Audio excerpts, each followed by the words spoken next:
Bonjour tout le monde, c'est Maud, je vous retrouve pour une nouvelle vidéo, un nouveau point lecture dans lequel je vais vous parler des Gardiens de la Comète, le tome 2, l'attaque des pilleurs de Olivier Gay, paru chez Rajo. On parlera dystopie avec Delirium, le tome 1 de Lauren Oliver, paru chez Le Livre de Poche. Et on terminera avec Le Labo des Sentiments de Aurélie Gerlach, paru chez Ozu.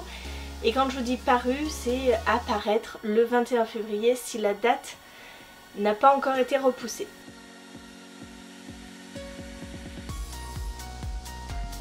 Allez, on commence tout de suite avec ce second tome. Voilà, je vous le rappelle, nous suivons des jeunes ados.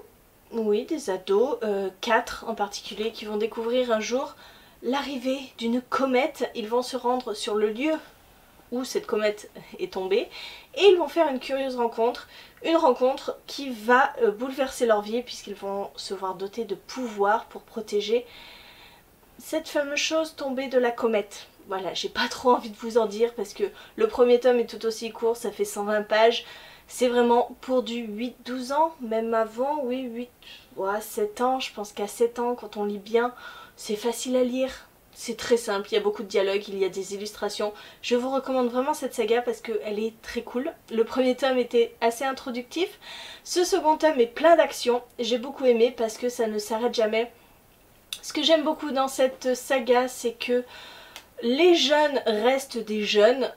Voilà, ils ont des pouvoirs, sauf que ces pouvoirs sont intrinsèquement liés à ce qu'ils sont. Si vous voulez, le sportif va être super fort, l'inventrice va être encore plus inventive. La fille populaire du lycée va réussir à convaincre tout le monde grâce à ses paroles. Bref, voilà, il y a un schéma qui est assez sympa. Ils vont découvrir leur pouvoir, ils vont découvrir comment les utiliser et ça va donner lieu à pas mal d'actions dans ce tome 2. J'ai beaucoup aimé l'interaction entre les jeunes puisque à la base ils ne sont pas forcément tous amis. Ils vont découvrir les facettes de chacun. Et puis ça reste des ados quoi. Certains vont se révéler face à l'action et puis certains vont être pétrifiés. Donc voilà, ce second tome m'a beaucoup plu et je continuerai cette saga avec joie pour voir ce que nous réserve le troisième tome. Par la magie du montage, me revoici 2 jours plus tard. Vous l'avez peut-être compris, Julia m'a interrompu lors de mon tournage de ce point lecture. Donc on recommence, enfin je ne recommence pas pour Gardien de la Comète parce que je pense que mon avis était clair puisqu'elle n'était pas encore arrivée. Je continue en vous parlant de Delirium, le tome 1 de Lauren Oliver que j'ai lu en lecture commune avec le compte Instagram Oura Co. Je crois que ton prénom c'est Amélie mais je ne veux pas me dire de bêtises donc voilà. Nous avons lu ce livre. Ça faisait longtemps que je n'avais pas lu de dystopie, donc j'étais très heureuse de me replonger dans un nouvel univers. Nous sommes dans un futur lointain au nôtre. On s'est aperçu que l'amour, eh bien, était une maladie.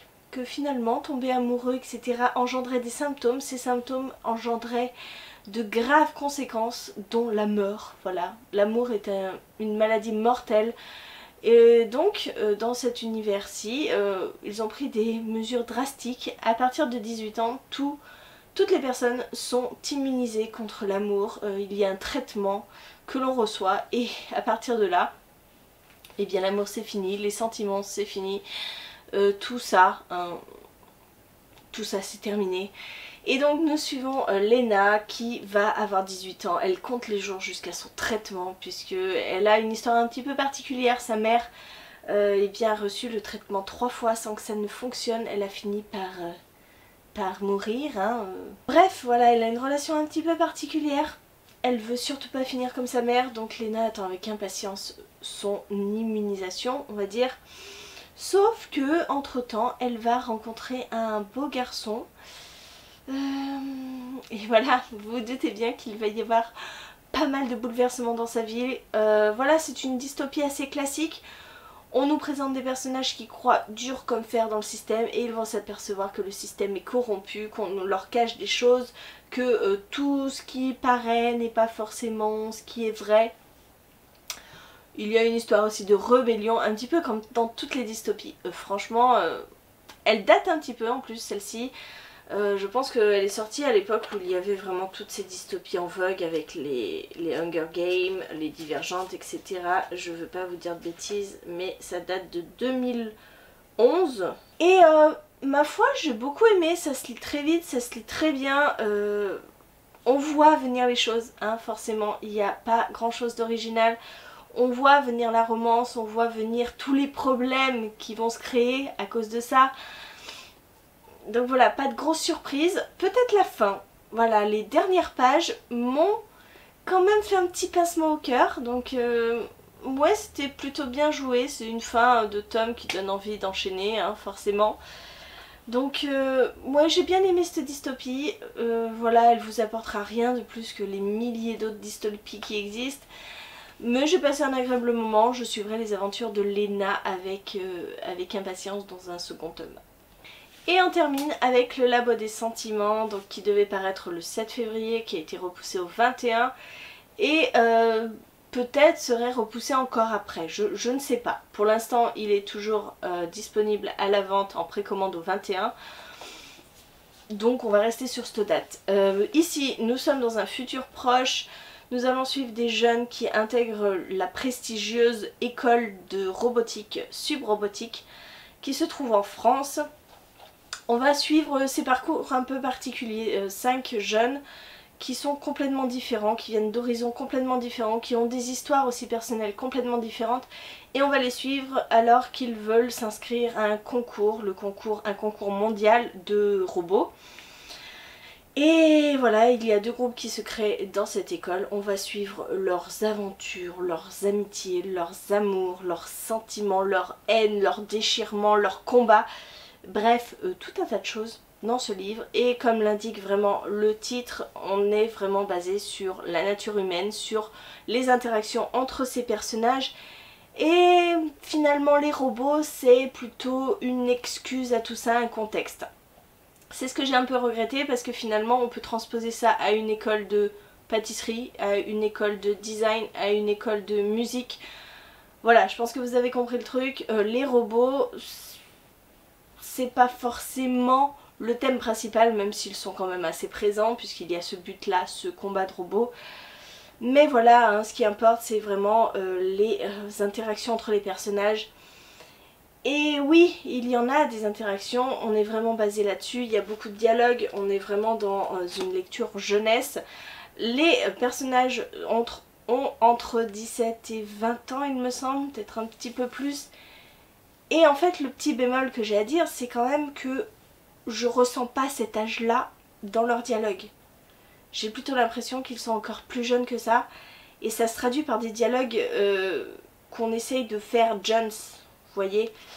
Et à plusieurs moments ça m'a un petit peu fait bizarre en fait, ce décalage entre leur âge et les dialogues. Alors peut-être que les jeunes discutent comme ça, parlent comme ça, je suis peut-être trop vieille maintenant pour comprendre ce dialecte, mais ça m'a gênée parce que j'ai trouvé que ça collait pas. Même au point de vue des sentiments, il y a certains moments je trouvais que ça collait pas. Je trouvais que les personnages faisaient beaucoup plus jeunes que leurs paroles, enfin que leurs actes. Il y a certains actes qui me disaient ah, oh, mais ils font ça? Ah bah oui, mais en même temps ils ont 20 ans. Donc c'est normal, hein, par rapport à la sexualité, ce genre de choses, etc. Alors que moi je les voyais vraiment beaucoup plus jeunes. Bref. Sinon l'histoire était sympa, après je pense pas que ça va me rester en mémoire très longtemps. C'était basique, hein, des petites histoires d'amourettes, voilà. Moi ce qui m'aurait plu c'était plus quelque chose de fantastique, de science-fiction. Au final on reste assez classique et on est plus dans du contemporain, même si on nous vend le truc qu'on est dans un futur proche. Voilà, pour moi c'est plus de l'étude d'un groupe de jeunes quoi. Voilà. Bon, il commence à faire vraiment très noir, hein. Je sais pas, moi à l'écran je me vois très noir. Je ne sais pas ce que ça va donner lorsque je vais monter ces vidéos, parce que c'est un gros bazar hein, cette vidéo. Dis donc, ça aurait été compliqué de faire ce point lecture. En attendant, bah écoutez, j'espère que la vidéo vous a plu quand même, que mes avis vous ont peut-être convaincu pour vous décider sur un de ces livres ou non. En attendant, je vous fais des gros bisous, je vous souhaite une bonne journée et de bonnes lectures et je vous dis à très bientôt pour une nouvelle vidéo.